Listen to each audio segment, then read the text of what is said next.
Hey there. You're so funny. I appreciate you being a responsible adult and still sending me the clips of everything.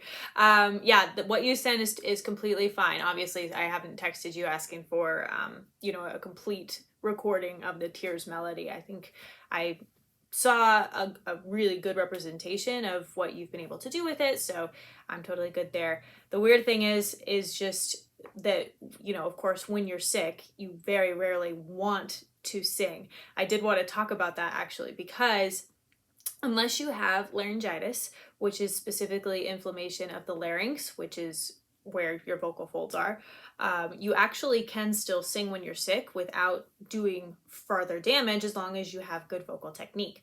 So as long as you're not trying to force your sound from your throat, or having a lot of like over compression, or just general not solid vocal technique, then you really won't make anything worse. The challenge is just that usually you don't feel like singing when you don't feel good. So the good news is you can actually still practice and sing. I wouldn't encourage you to do that if it was going to make your illness worse, or chance damage to your voice, or where you're singing, or anything like that. So yeah, you're super good to go. It's just a really big pain. So thank you. I appreciate it. And I'm glad that you did, because I want to be able to tell you that you've made some great progress this week. So I hope you feel better soon, obviously, of course. And I know that, again, it's just tough to want to do that when you don't feel good. So yes. Okay. I've said that 6 times, on we go. So I had already sent you a new warm-up for this week. Again, our usual warm-up structure is, if you know the time frame that works for you, to where you feel ultimately you're in your best position to do your best singing, whatever that looks like, stick with that.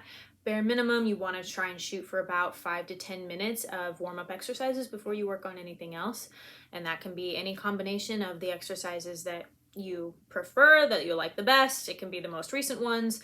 We use them for a lot of different things. So just as long as you're doing them intentionally and knowing what you're trying to accomplish with them, making sure that you're achieving the sound that you want, that everything feels smooth, and that by the time you finish and say, okay, I'm ready to work on my other stuff now, you feel like you're able to be at your best.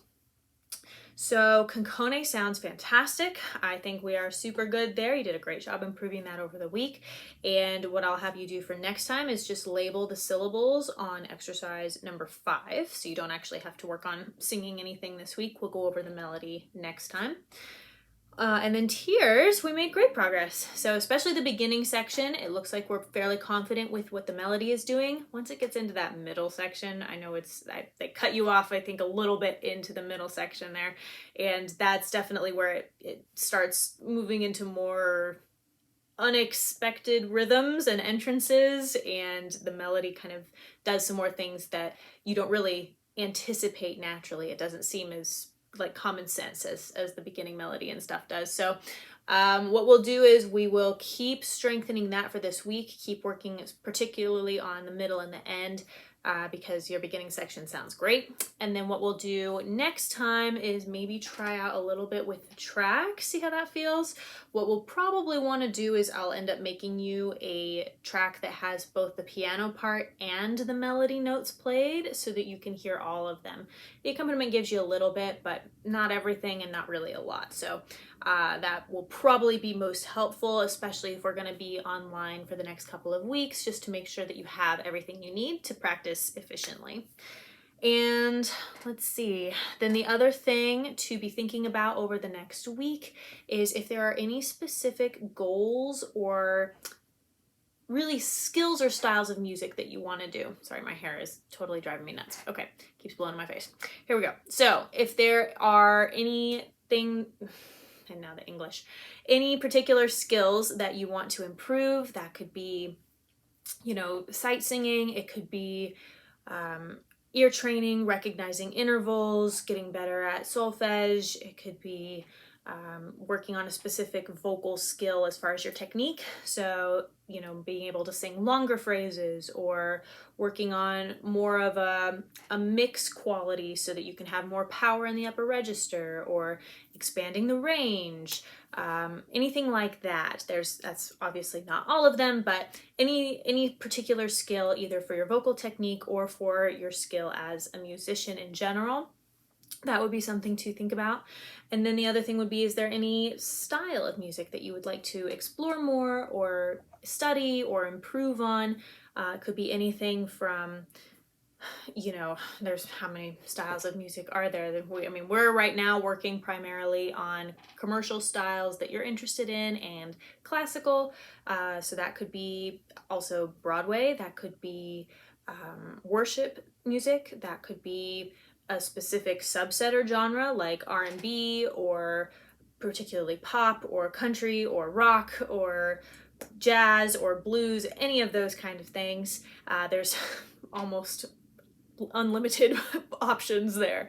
So nothing is going to need to be like set in stone or anything. It's just a good time to kind of reevaluate where we want to be going vocally and making sure that what we're working on in our lessons is going to be helping you reach the goals that you have, and become the singer that you want to be, and for your voice to be able to do what you want it to do. So if there's nothing really specific, if you think about it for a couple of days and you're like, oh, there's none, I'm good with what we're working on and where we're going, that's okay. I just want you to make sure that we know that that's the case, and that's why we'll reevaluate every so many months just to check in with that. And things change, sometimes you may have a new goal, and sometimes an old one may not be that relevant anymore, and sometimes there's nothing at all. So give that a thought over the next couple of days, and then I'll ask you again next week if there's anything that you specifically want to make sure we include over the next 4 to 6 months in what we're studying.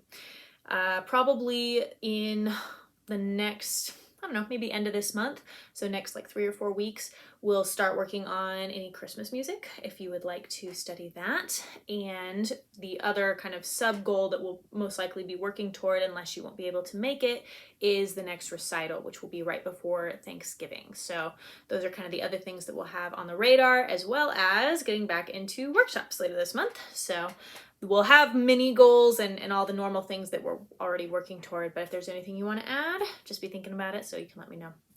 Alrighty, I think that is everything. So again, feel better very, very quickly. Hopefully you are already on the mend, and lots of rest, and know that you can practice singing if you want to, as long as you use good technique, but sometimes rest is the most expeditious form of getting back to your regular singing. So, all right, have a great rest of your week, and I will see you next time.